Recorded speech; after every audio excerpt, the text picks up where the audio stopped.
నమస్తే నేలతల్లి కార్యక్రమానికి స్వాగతం. నేను మౌనిష. సాగులో వాణిజ్య పంటలే కాకుండా రైతులకు లాభదాయకంగా ఉండే పండ్ల తోటల సాగు విస్తీర్ణం ఈ మధ్య బాగా పెరుగుతుంది. మనం చూస్తూనే ఉన్నాం. తక్కువ పెట్టుబడి, శ్రమతో దీర్ఘకాలంలో లాభదాయకమైన ఆదాయాన్ని ఉద్యానవన తోటల సాగు ద్వారా లభిస్తుండడంతో రైతులు ఈ మధ్యన పండ్ల తోటల సాగుకు ఆసక్తి ఎక్కువ చూపుతున్నారు. అయితే ఈ క్రమంలో రైతులకు మేలు చేకూరే విధంగా పండ్ల తోటల పెంపకం ఏ విధంగా చేపట్టాలి, సాగులో ఎలాంటి యాజమాన్య పద్ధతులు పాటించాలి, తీసుకోవాల్సిన సంరక్షణ చర్యలను గురించి సందేహాలను నివృత్తి చేసేందుకు మనతో పాటు ఈరోజు లైవ్లో ఉన్నారు కేవీకే క్రీడా శాస్త్రవేత్త శ్రీకృష్ణ గారు. సో ఆయనతో మాట్లాడే ముందు మీకు ఎలాంటి డౌట్స్ ఉన్నా కూడా స్క్రీన్ మీద కనిపిస్తున్న నెంబర్స్కి ఫోన్ చేసి రైతులు తమ సందేహాలను తెలుపవచ్చు. నమస్తే శ్రీకృష్ణ గారు. సో ముందుగా ఈ ఉద్యాన పంటల సాగు ఏ విధంగా ఉంటుంది, దీని గురించి ఒకసారి అసలు ఉద్యాన పంటలు అంటే ఏంటి, ఏ విధంగా చేయాలి? మనకి మన రెండు తెలుగు రాష్ట్రాల్లో కూడా ఉద్యాన పంటలకి ప్రతి రైతు కూడా మొగ్గు చూపుతున్నారు. దీనికి ముఖ్య కారణాలు ఏంటివంటే మనకి అధిక దిగుబడులు, అట్లాగే అధిక నికర ఆదాయం అనేది ఎక్కువగా ఉంటుంది. ప్రస్తుత పరిస్థితుల్లో లేబర్ సమస్య ప్రధాన సమస్యగా రైతుల్ని వేధిస్తూ ఉంది. ఈ లేబర్ కూలీల ఖర్చు తగ్గించుకునే దానికి ఉద్యాన పంటలు, ముఖ్యంగా పండ్ల తోటల సాగు వైపు మొగ్గు చూపుతున్నారు. ఈ పండ్లలో కూడా పోషక పదార్థాలు అలాగే నికర ఆదాయం అధికంగా ఉండటం వలన మార్కెట్లో వినియోగదారులు అధికంగా ఉండి వాళ్ళ ఇష్టానుసారంగా ఇది పంటల సాగు విస్తీర్ణం పెరుగుతూ ఉంది. దీనికి మన నేలలు కానీ వాతావరణం కానీ చాలా అనుకూలంగా ఉంది. చౌడు భూముల్లో అంటే మనకి వ్యవసాయానికి సాగు అనుకూలంగా లేని నేలల్లో కూడా మనకి ఉద్యాన పంటలు కొన్ని అనుకూలతలు కలిగి ఉండటం వల్ల దీని ప్రాచుర్యం పెరుగుతూ ఉందండి. అయితే కొన్ని పండ్ల తోటలు అంటే మనం మామూలుగా మన తెలుగు రాష్ట్రాల్లో చూసుకుంటే మన నేలలో కొన్ని పంటలు పండుతాయి, పండ్ల తోటలు సంబంధించి కొన్ని పండవు. దానికి సంబంధించి ఎలాంటివి వేస్తే సాగు చేస్తే బాగుంటుందంటారు? మనము ఏవైనా రైతులు పండ్ల తోటలు సాగు చేసుకునే ముందు ప్రధానంగా చేపట్టవలసిన చర్య ఏంటంటే భూసార పరీక్షలు చేసుకోవటం. ఈ భూసార పరీక్షలు ఖచ్చితంగా చేసుకోవాలి. ఎందుకంటే ఇది చాలా సంవత్సరాలు మనం ఈ పంటను పెట్టుకుంటున్నాం కాబట్టి తక్కువ స్వల్పకాలిక పంట కాదు కాబట్టి ఎక్కువ సంవత్సరాలు పెంచుతాం కాబట్టి భూసార పరీక్షలు కనీసం 3 అడుగుల గుంత తీసి దాన్ని సాయిల్ శాంప్లింగ్ కలెక్షన్ చేసి దాన్ని టెస్ట్ చేసిన తర్వాతనే మనము పంటల సాగుకి ఎంచుకోవాలి. ప్రధాన ఉద్యాన పంటలు పండ్ల తోటల్లో మనకి మామిడి, జామ, అట్లాగే ఈ మధ్య కాలంలో నేరేడు సాగు ఎక్కువగా సాగు చేస్తున్నారు. సపోటా, చీని, నిమ్మ, బత్తాయి ఇవి కూడా మనకి ప్రధాన పంటలుగా చెప్పుకోవచ్చండి. సో శ్రీకృష్ణ గారు, నేల అనేది చాలా ఇంపార్టెంట్. ఎందుకంటే దాంట్లోనే మనం ఏ పంట అయినా పండించగలం. ఎలాంటి నేలలో పండిస్తే బాగుంటుంది, దానికి రైతులు ఎలాంటి జాగ్రత్తలు తీసుకోవాలంటారు? నేలల విషయానికి వస్తే ఎరుపు, నలుపు 2 రకాల నేలలు ఉన్నాయి. ఏ కలర్ అయినా పర్వాలేదు. ముఖ్యంగా ఎర్ర నేలల్లో ఎక్కువ భాగము ఉద్యాన పంటలు సాగుకు అనుకూలంగా ఉంటుంది. వీటిలో కూడా మనకి బంక ఎక్కువగా ఉండకూడదు. బంక అంటే మనకి నీరు నిల్వ అనే గుణం ఉండకూడదు. మురుగునీరు సౌకర్యం అంటే వర్షాలు 2-3 రోజులు వర్షాలు పడ్డా కూడా మురుగునీరు సౌకర్యం అంటే నీరు వెళ్ళిపోవాలి. ఇలాంటి నేలలు అనుకూలం. ఉదజని సూచిక అంటే pH అంటారు. అంటే ఇది 6.5 నుంచి 7.5 లోపల ఉండాలి. అట్లాగే లవణ గాఢత అంటే EC అంటారు, ఎలక్ట్రికల్ కండక్టివిటీ, ఇది 1 లోపల ఉండాలి. మురుగునీరు సౌకర్యం ఉండి ECలు pHలు కరెక్ట్గా 6.5 నుంచి 7.5 1 లోపల ఉన్న పొలాలు మన నేలలు అనుకూలము. దీంతో పాటుగా మనకి చౌడు నేలలు, ఆమ్ల నేలలు, క్షార నేలలు అని 3 నేలలు ఉంటాయి.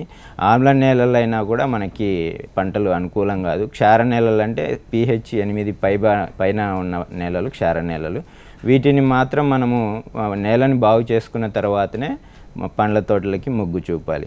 అలాగే నీరు నాణ్యత కూడా అవసరం ఉంటుంది. నీరుని కూడా టెస్ట్ చేసుకోవాలి. భూసార పరీక్షలతో పాటుగా నీటి పరీక్ష కూడా చేసుకోవాలి. వీటిని కూడా మనము pHలు, ECలు కంట్రోల్లో ఉన్నప్పుడే మనము పంటలకి వెళ్ళాలి. అయితే ఏ విధంగా సిద్ధం చేసుకోవాలంటారు? ఇప్పుడు మీరు చెప్పినట్టే ఏ రకమైన ఎర్ర నేలలో లేకపోతే నల్ల నేలలో పండించవచ్చు. ఏ విధంగా అంటే ఇప్పుడు మనకి వరికి ఓ విధంగా ఉంటుంది. సో పండ్ల తోటలు అనేటప్పటికి ఇంకా కొంచెం ఎక్కువ జాగ్రత్త తీసుకోవాలి, ఎందుకంటే దిగుబడి ఎక్కువ రావాలి కాబట్టి. పండ్ల తోటలు అంటే దూరంగా పెట్టే పంటలు కాబట్టి వీటికి ఖచ్చితంగా మనకి భూమిలోని కర్బన శాతం ఎక్కువగా ఉండాలి. కర్బన శాతం అంటే మనం వేసే పశువుల ఎరువులు కానీ పచ్చిరొట్ట పైర్లు కానీ వీటి మీద ఆధారపడి ఉంటుంది.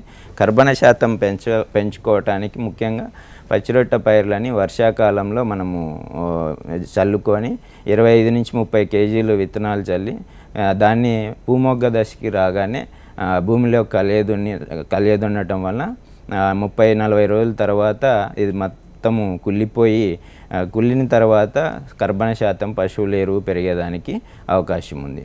దీంతో పాటుగా మనము వేసవిలోనే మనము ఈ పండ్ల తోటలు పెట్టుకునే రైతులు వేసవిలోనే సన్నద్ధం కావాలి. వేసవిలో ఎందుకంటే ఒక 3 అడుగుల గుంతని అంటే పైపాటు 1.5 అడుగు మట్టిని భూమిలో గుంత తీసేటప్పుడే పైపాటుగా ఉన్న 1.5 అడుగు మట్టిని ఒకవైపు వేసుకోవాలి, కింద 1.5 అడుగు మట్టిని ఇంకొక వైపు వేసుకోవాలి.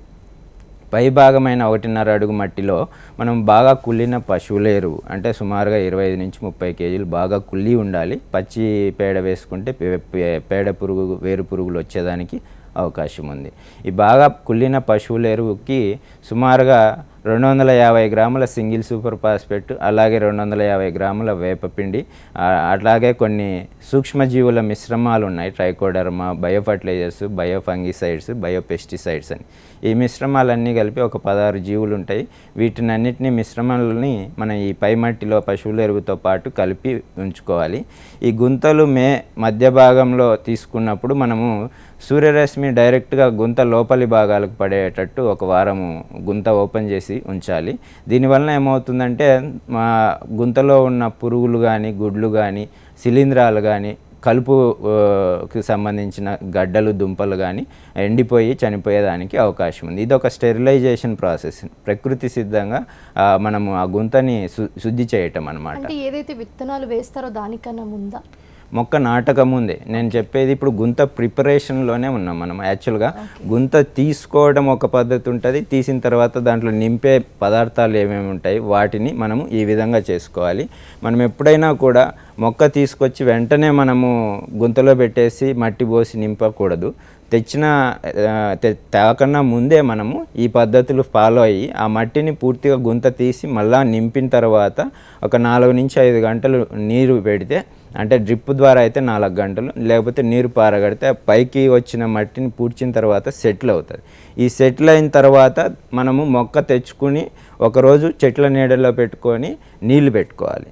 నీళ్లు పెట్టుకొని దాని ట్రాన్స్పోర్టేషన్ షాక్ నుంచి బయటకు వచ్చిన తర్వాతనే మొక్కను రీఫిల్ చేసిన గుంతలో మనము పెట్టుకోవాలి. ఆ రీఫిల్ చేసిన గుంతలో ఎలా తీయాలంటే మొక్క సైజు కవర్ చింపేసి ఆ మొక్క సైజు ఎంత ఉంటుందో అంతవరకు మట్టిని తీసి దాన్ని మొక్క పెట్టేసి చుట్టూ 4 వైపులా ప్రెస్ చేసి ఒక కట్టెపుల్ల సపోర్ట్ ఇవ్వాలి. దీన్ని స్టేకింగ్ అంటారు.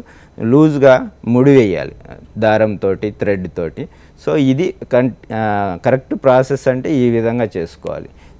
కొంతమంది ఏం చేస్తున్నారంటే మొక్క తీసుకొచ్చి అప్పటికప్పుడు గుంత తీసేసి ఆ మొక్క పెట్టేసి మట్టి పోస్తున్నారు. దీనివల్ల చాలా వరకు 15 నుంచి 20% మొక్కలు చనిపోయేదానికి అవకాశం ఉంది. ఈ నాటే పద్ధతి చాలా ఇంపార్టెంట్. ఈ 3 అడుగుల గుంత ఏదైతే ఉందో దాంట్లో నింపిన పదార్థాలు 3 సంవత్సరాలు ఆ మొక్కకి సపోర్ట్ చేస్తాయి. సో లేత వయసులో సపోర్ట్ చేయటం వలన 4వ సంవత్సరం నుంచి ఆ మొక్క వేరు పెరుగుతుంది కాబట్టి ఆ వాతావరణానికి ఆ నేలకి తట్టుకునే శక్తి పెరుగుతుంది కాబట్టి మొక్కలు బాగా ఏపుగా పెరిగేదానికి అవకాశం ఉంది. సో ఈ ఉద్యాన పంటల సాగు విషయానికి వస్తే రైతులు ఎలాంటి మొక్కల్ని చూస్ చేసుకోవాలంటారు? అంటే ఎలాంటి పండ్లని దేన్ని చూస్ చేసుకుంటే బాగుంటుందంటారు? మన భూసార పరీక్షలు, నీటి పరీక్షల ఆధారంగా మనము స్టార్ట్ చేస్తున్నాము. అయితే మీకు దగ్గరలో ఉన్న శాస్త్రవేత్తలు కానీ, కృషి విజ్ఞాన కేంద్రాలు కానీ, ఉద్యాన అధికారులు కానీ, ఉద్యాన పరిశోధన సంస్థల్లో కొంతమంది శాస్త్రవేత్తలు ఉంటారు. వారి దగ్గరికి ఈ రిపోర్ట్స్ తీసుకెళ్తే వాళ్ళు మీకు ఏ క్రాప్స్, ఏ పంటలు సూట్ అవుతాయి, ఏ ఉద్యాన పంటలు, పండ్ల తోటలు సూట్ అవుతాయని చెప్తారు. రైతులకు ముఖ్యంగా నేను ఒకటి విన్నవించుకునేది ఏంటంటే, మీరు యూట్యూబ్లలో లేకపోతే ఎవరో ఒక రైతు చేశారని చెప్పేసి కొత్త వెరైటీస్, అంటే మనకి ఎక్కువగా ప్రతి క్రాప్కి ఇప్పుడు ఒక తైవాన్ అనేది ట్యాగ్ చేస్తున్నారు. తైవాన్ జామ, తైవాన్ సీతాఫల్, తైవాన్ సపోటా, ఇట్లా ఈ వెరైటీస్ని బయట నుంచి తెచ్చుకున్నప్పుడు మన వాతావరణానికి సెట్ అవ్వడానికి చాలా ఇబ్బంది పడుతుంది. అంటే ఇది ఏదైనా కూడా శాస్త్రంగా ఒక యూనివర్సిటీ సపోర్ట్ చేసిన డాక్యుమెంటా, లేకపోతే వాళ్ళు చెప్పి ఒక 3-4 ఏళ్ళు రీసెర్చ్ జరగాలి దీని మీద. తెచ్చి వెంటనే పెట్టడం వలన రైతులు అనేక ఇబ్బందులు ఎదుర్కొంటారు. ఒక ఉదాహరణ ఏంటంటే మనకి తైవాన్ జామ అని చెప్పేసి ఈ మధ్య కాలంలో, అంటే గత 3-4 సంవత్సరాల నుంచి విపరీతంగా రైతులు పెట్టారు. మన వెరైటీ వచ్చేసి అలహాబాద్ సఫేదా. లేకపోతే లక్నో 49. ఇవి రెండు ఎప్పటి నుంచో ఉన్న వెరైటీస్. తైవాన్ జామ్ అని చెప్పేసి 600-700 గ్రాముల ఫ్రూట్ వచ్చింది. దాన్ని తీసుకొచ్చి పెట్టిన వెంటనే ఒక సంవత్సరానికే పంట అన్నారు. నర్సరీ వాళ్ళు చాలా సేల్ చేసుకున్నారు, డబ్బులు వచ్చాయి. ఇప్పుడు ఉన్న సమస్యల్లో ఏమొస్తుందంటే మనకి వేర్లలో నులి పురుగుల సమస్య తీవ్రమైంది. తైవాన్ జామ మట్టితో పాటుగా మొక్కతో పాటుగా నులి పురుగుల సమస్య తీవ్రత అయింది. దీంతో పాటుగా మనకి పండుగ సమస్య ఎక్కువ ఉంది. ఈ తైవాన్ జామాకి అలహాబాద్ సఫేదాకి ఫ్రూట్ సైజులో వేరియేషన్ ఉంది, టేస్ట్లో వేరియేషన్ ఉంది. అలహాబాద్ సఫేదా ఉన్న టేస్ట్ 150-200 గ్రాముల ఫ్రూటు అలహాబాద్ సఫేదా, ఇదేమో తైవాన్ జామ 600-700 గ్రాములు. సో ఈ రెండు టేస్ట్లు మనకి అలహాబాద్ సఫేదానే మన కన్జ్యూమర్స్ వినియోగదారులు ఇష్టపడుతున్నారు. కాబట్టి వెరైటీస్ని ఎన్నుకునేటప్పుడు మన వాతావరణానికి నేలకి సరిపోవాలి. రెండోది, ఈ ప్రోడక్ట్కి ఫ్యూచర్లో మార్కెట్ కన్జ్యూమర్స్ పెరగాలి కానీ తగ్గకూడదు. అట్లాగే ఈ వెరైటీస్ పురుగు తెగుళ్ళకి తట్టుకునేవి అయ్యి ఉండాలి. ఈ 3 అంశాలు పరిగణలోకి తీసుకొని మనం వెరైటీస్ని సెలెక్ట్ చేసుకోవాలి. ముఖ్యంగా మనకి మామిడిలో కొన్ని ప్రాంతాల్లో, ఇప్పుడు ఆంధ్ర ప్రాంతంలో కొన్ని ప్రాంతాల్లో వచ్చిన వెరైటీస్ తెలంగాణ ప్రాంతంలో కొన్ని వెరైటీస్ రావు. సో ముఖ్యంగా ఇప్పుడు బేనేషాన్ తీసుకుంటే కర్నూలు, బనగానపల్లి లేకపోతే కృష్ణా డిస్టిక్లో వచ్చిన టేస్టు మహబూబ్ నగర్, అలంపూరు ఇక్కడ రాదు. సో ఇక్కడ మనకి తెలంగాణకు కానీ ఆంధ్రప్రదేశ్కి కానీ మేజర్గా ఉన్న వెరైటీస్ ఏంటివంటే బేనేషాను, అట్లాగే కేసర్, దశేరి, ఈ మధ్య కాలంలో తోతాపూరి అనేది జ్యూసీ వెరైటీస్. 2 పంటలు వచ్చే పంటల్లో ముఖ్యంగా పునాస, రాయల్ స్పెషల్ అని ఉన్నాయి. ఇప్పుడు ఆల్ఫాన్సో అనేది ఖాదర్ అంటారు. ఇది మనకి రత్నగిరి, మహారాష్ట్రలో వచ్చిన క్వాలిటీ మన రాష్ట్రాల్లో రావట్లేదు. కారణం ఏంటంటే ఈ ఉష్ణోగ్రతలు ఏవైతే ఉన్నాయో, ఈ ఉష్ణోగ్రతలు టెంపరేచర్స్ పెరగటం వలన భూమి మీద పడి ఆ వేడి అనేది కాయకు అడుగు భాగానికి తగులుతుంది. దీనివలన అంటే ఫైబ్రస్ అంటే మనకి నార అనేది ఎక్కువగా వస్తుంది. అందువలన క్వాలిటీ దెబ్బతినేదానికి అవకాశం ఉంది. సో రైతులు సోదరులు వెరైటీ సెలక్షన్, మొక్క సెలక్షన్లో చాలా జాగ్రత్తలు తీసుకోవాలి. ఎందుకంటే బహుకాల పంట ఇది. సుమారుగా 30-40 సంవత్సరాలు ఉండే పండ్ల తోటల్ని అనేక జాగ్రత్తలు తీసుకొని ముందుకెళ్తేనే నష్టపోకుండా మంచి ఫలితాలు తీసుకుంటాం. అయితే శ్రీకృష్ణ గారు, విత్తన శుద్ధి ఏ విధంగా చేయాలంటారు? దీంట్లో మెయిన్గా పండ్ల తోటలన్నీ శాఖీయ పద్ధతిలో ప్రవర్తనం చేస్తారండి. అంటే గ్రాఫ్టింగ్ కానీ బడ్డింగ్ కానీ ఉంటుంది. జనరల్గా మనకి వేరుమూలం ఒకటి ఉంటుంది, దాని మీద మనకు నచ్చిన వెరైటీస్ని తీసుకొచ్చి సయాన్ అంటారు, పుల్ల తీసుకొచ్చి అంటు కడతారు. దీంట్లో విత్తన శుద్ధి అనేది ఏముండదు. విత్తన శుద్ధి కన్నా కూడా మనము జీవన ఎరువులు అంటే ట్రైకోడర్మా, సూడోమోనాస్, అట్లాగే జీవ కీటకనాశనలు ప్యాసిలోమైసిస్, పోషామియా, వర్టిసిలియము, అట్లాగే జీవన ఎరువులు, ఇవన్నిటినీ ఒక 18 రకాల సూక్ష్మ జీవులు ఉంటాయి, మైక్రోబియల్ కన్సోర్షియా. ఈ మిశ్రమాలను పొడి కానీ లిక్విడ్ కానీ దొరుకుతుంది. వాటిని నీళ్ళలో కలుపుకొని మొక్క నాటిన తొలి దశలోనే, అంటే మట్టి నింపేటప్పుడు కానీ గుంతలో కూడా పోసుకోవచ్చు. దీని ద్వారా ఏమవుతుందంటే భూమి నుంచి వచ్చే శిలీంధ్రాలు కంట్రోల్ అవుతాయి, పురుగులు కంట్రోల్ అవుతాయి, అట్లాగే భూమిలో ఉన్న పోషకాల లభ్యత పెరిగి మొక్కలు బలంగా, నిరోధక శక్తి ఎక్కువగా ఉండి పెరిగేదానికి అవకాశం ఉంటుంది. మేలైన యాజమాన్య పద్ధతులు అంటే ఏంటి శ్రీకృష్ణ గారు? ఫస్ట్ ఇది మనం భూసార పరీక్ష కంపల్సరీ చేసుకోవాలి. రెండోది ఏంటంటే మొక్కల ఎంపిక ఎప్పుడు జాగ్రత్తగా చేసుకోవాలి. మనకి ఈ మధ్య కాలంలో రైతులు చాలామంది, అంటే కొత్తగా వచ్చే రైతులు ఎక్కువగా ఉన్నారు, అంటే ట్రెడిషనల్గా ఉన్న రైతులు కొంచెం స్లోగా ఉన్నారు. కొత్తగా వచ్చే రైతులు ఏం చేస్తున్నారంటే నర్సరీ వాడు చెప్పేది 2-3 ఏళ్ల మొక్క, 4 ఏళ్ల మొక్క పెడితే పెట్టిన వెంటనే పంట వస్తుందని. ఇది ఎప్పుడు చాలా తప్పు సమాచారం ఇస్తూ ఉన్నారు. ఎప్పుడు కూడా పండ్ల తోటల మొక్కలు 6-8 నెలల ముదిరిన మొక్కని మాత్రమే మనము ఎన్నుకోవాలి. మొక్క ఎన్నిక ఎలా జరగాలంటే ఆ మొక్కకి చీడపీడలు ఉండకూడదు. ముఖ్యంగా మామిడి విషయంలో వస్తే బుడిపెలుగా మాల్ఫార్మేషన్, వెర్రి తెగులు అంటారు. అంటే మనం పైనుంచి తీసుకొచ్చి కట్టే అంటుపుల్ల సయాన్ అంటారు. ఇది ఎప్పుడైతే ఇన్ఫెక్షన్ ఉన్న తోటల నుంచి తీసుకొస్తే అది మన వేరుమూల మీద కట్టినప్పుడు ఆ మొక్కకి ఇన్ఫెక్షన్ అయ్యి మనం పెట్టిన తర్వాత, పెరిగిన తర్వాత అనేక ఇబ్బందులు అవుతుంది. అందువల్ల చీడపీడలు లేని అంటు కావాలి మనకి. అట్లాగే మొక్కల ఎన్నికలో ఇవేవి లక్షణాలు కనపడకూడదు, పురుగులు తెగుళ్ళు కానీ కనపడకూడదు.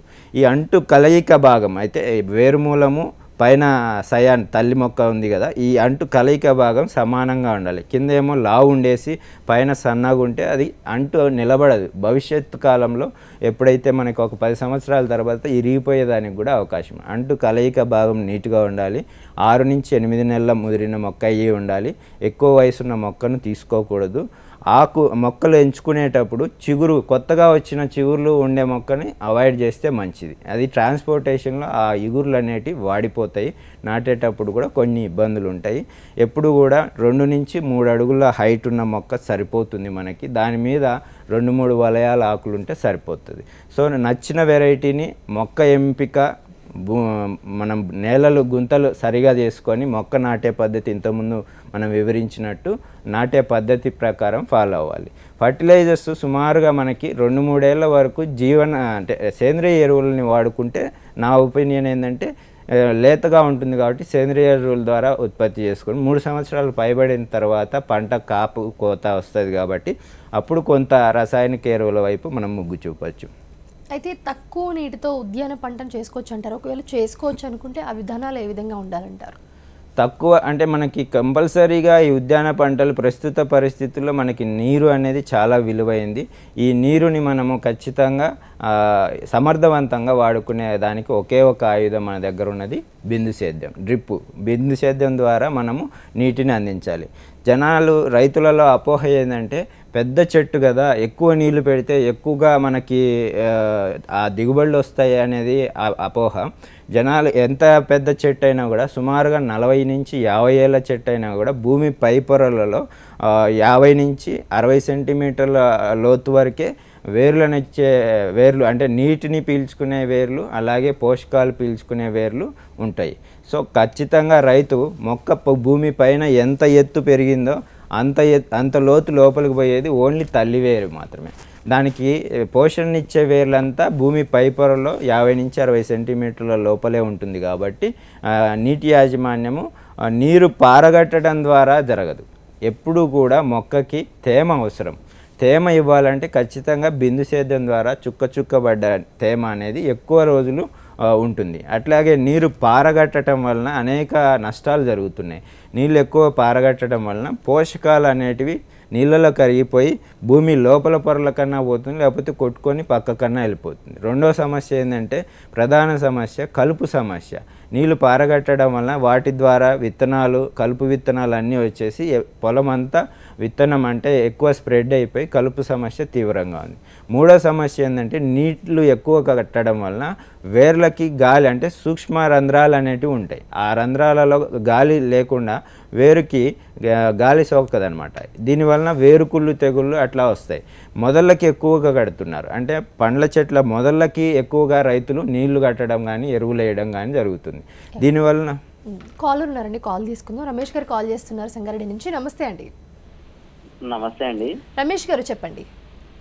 మేడం, మేము బొప్పాయి వేద్దాం అనుకుంటున్నాము. రంగారెడ్డి జిల్లా అండి మాది. రంగారెడ్డి జిల్లాలో ఎక్కడండి మీది? ఇక్కడ వచ్చేసి చెవెళ్ళ అండి. చెవెళ్ళ నల్లరేగడి భూములు కదా మీవి కొంచెం? అవునండి. సో మీరు మురుగునీరు సౌకర్యం నీట్గా అంటే 2 రోజులు వానలు పడ్డా కూడా మీకు ఇంకిపోయే గుణం ఉంటే ఖచ్చితంగా పెట్టుకోవచ్చు. బొప్పాయిలో కూడా మనకి మంచి రకాలు ఉన్నాయి. తైవాన్ రెడ్ లేడీ అని ఉంటుంది 786 అని. దీని కన్నా ముందు చుట్టుపక్కల పప్పాయ పెట్టిన రైతులు ఉన్నారా? ఉన్నారు సార్, వేరే ఊర్లో ఉన్నారు పక్కన. ఎంత దూరంలో ఉంటున్నారండి?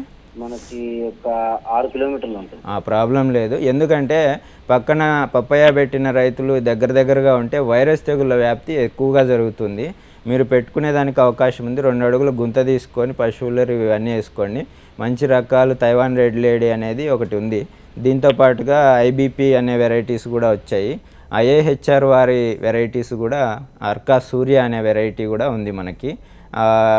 వైరస్ తెగుళ్ళ వ్యాప్తి మనకు పంట పెట్టిన ఒక రెండో నెల నుంచే స్టార్ట్ అవుతుంది. ఇవి ముఖ్యంగా రసం పీల్చే పురుగుల ద్వారా వ్యాప్తి చెందుతుంది. వీటి నివారణకి మనకి మార్కెట్లో థయోమిథాక్సిమ్ అనేది 0.3 గ్రాములు, లేకపోతే అసిఫేట్ అనేది 1.5 గ్రాములు, లేకపోతే ఫిప్రోనిల్ అనేది 2 ml 1 లీటర్ నీటికి కలుపుకొని స్ప్రే చేయండి. మీరు నీరు పోషకాల యాజమాన్యం కరెక్ట్గా చేయండి. డ్రిప్ ఉంటే డ్రిప్ ద్వారా నీళ్ళలో కరిగిపోయే ఎరువులు 1919 కానీ 1261 కానీ 13,045 కానీ ఇవి డ్రిప్ ద్వారా ఎకరాకి 1 నుంచి 2 కేజీలు ప్రతి 4-5 రోజులకు ఒకసారి ఎక్కించుకోండి. దీనివల్ల మనకి చాలా మేలు జరుగుతుంది. అట్లాగే రసం పీల్చే పురుగుల నివారణకి ముందు జాగ్రత్త చర్యగా వేప నూనె 5 ml 1 లీటర్ నీటికి కలుపుకొని రెగ్యులర్గా వారానికి ఒకసారి పిచికారీ చేసుకోండి. ఇప్పుడు ఎలాంటి చీడపీడలు ఆశిస్తాయి అంటారు? ఎందుకంటే వాటిని నివారించాలంటే ఏ విధమైన చర్యలు తీసుకోవాలి? ఇప్పుడు మనకి చీడపీడల విషయానికి వస్తే మనం చేసే పద్ధతులను బట్టి చీడపీడల తీవ్రత అనేది ఎక్కువగా ఉంటుంది. మనకి తక్కువ సమయంలో ఆశించే చీడపీడలు రసం పీల్చే పురుగు, వాటిలో కూడా ముఖ్యంగా తామర పురుగు, నల్లి, అట్లాగే పిండి నల్లి, ఈ 3 తెల్లదోమ, ఇవి 4 ఎక్కువగా పండ్ల తోటల్లో ఆశిస్తుంది. ముఖ్యంగా మనకి ప్రధాన పంటల్లో మామిడిలో తామర పురుగు, నల్లి బాగా ఎక్కువగా వస్తుంది. పిండి నల్లి అనేది ముదురు తోటల్లో వస్తుంది. సో వీటన్నిటికీ కూడా మనకి సరైన గాలి వెలుతురు సోకకపోతే ఎక్కువ ఆశించేదానికి అవకాశం ఉంది. అందువల్ల ఎప్పటికప్పుడు మనము కత్తిరింపులు చేసుకొని మనము వీటిని కంట్రోల్ చేసుకోవచ్చు. వీటి నివారణలో భాగంగా మనకి వేప నూనె అనేది 1500 ppm అయితే 5 ml 1 లీటర్ నీటికి, దీంతో పాటుగా బేసిక్ కెమికల్స్ ఉంటాయి. అంటే అసిఫేట్ అనే మందు 1.5 గ్రామ్ 1 లీటర్ నీటికి కానీ, లేకపోతే క్లోరోఫైరిపాస్ అనే మందు 2 ml 1 లీటర్ నీటికి కానీ, లేకపోతే ప్రొఫెనోఫాస్ అనే మందు 2 ml 1 లీటర్ నీటికి కానీ కలిపి పిచికారీ చేసుకోవచ్చు. ఈ మధ్య కాలంలో సేంద్రియ వ్యవసాయం వైపు మొగ్గు చూపుతున్నారు కాబట్టి వేప నూనె, అట్లాగే దశపత్ర కషాయము, అట్లాగే పొగాకు, ఆవిలాకు కషాయాలు, ఇవి ఆకులు కషాయాలు అనేటివి ఎక్కువగా ప్రభావం చూపుతున్నాయి. వాటిని ఉపయోగించి కూడా మనము ఈ సస్యరక్షణ చర్యలు చేపట్టవచ్చు. కాలర్ ఉన్నారండి, కాల్ తీసుకుందాం. జగ్గారావు గారు కాల్ చేస్తున్నారు వైజాగ్ నుంచి. నమస్తే అండి జగ్గారావు గారు. హలో, చెప్పండి. హలో, జగ్గారావు గారు మాట్లాడండి. చెప్పండి. అదే రేగికాయల మొక్కల గురించి తెలుసుకుందామండి. ఏ మొక్కలండి? యాపిల్ బేర్ అండి. యాపిల్ బేర్ ఎక్కడి నుంచి చేస్తున్నారు మీరు? వైజాగా? వైజాగ్ అనకాపల్లి అండి మాది. మేము వైజాగ్లో ఉంటున్నాం, మీ అనకాపల్లిలో చేసుకుంటున్నాం. మీకు మార్కెట్ ఉందా అండి యాపిల్ బేర్కి? పర్లేదండి. పర్లేదని కాదు, ఇక్కడ తెలంగాణలో స్టార్టింగ్లో 20-25 రూపాయలు కిలో ఉన్నది, ఇవాళ 2 రూపాయలు 3 రూపాయలకి వెళ్తుంది. పెట్టిన రైతులు కూడా తీసేస్తున్నారు. దానికన్నా మనకి నాటు రేగే బెటరు. యాపిల్ రేగ్ అనేది కన్జ్యూమర్స్ తక్కువ ఉన్నారండి. ప్రొడక్షన్ ప్రాబ్లం ఏమి ఉండదు, దానికి ఎప్పుడు మంచిగానే వస్తుంది దిగుబడి. సుమారుగా 15-20 టన్నుల వరకు ఎకరా నుంచి తీసుకోవచ్చు, ఏమి తక్కువ యాజమాన్య పద్ధతులు చేసినా కూడా.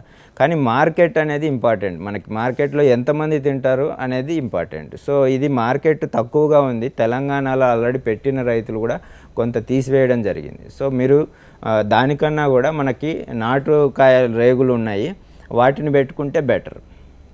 థ్యాంక్స్ ఫర్ కాలింగ్ అండి. థ్యాంక్ యూ శ్రీకృష్ణ గారు, ఎన్నో క్వశ్చన్స్ని ఆన్సర్ చేశారు. థ్యాంక్ యూ సో మచ్ అండి. నమస్తే. ఇది ఇవాల్టి నేల తల్లి కార్యక్రమం. చూస్తూనే ఉండండి HM TV.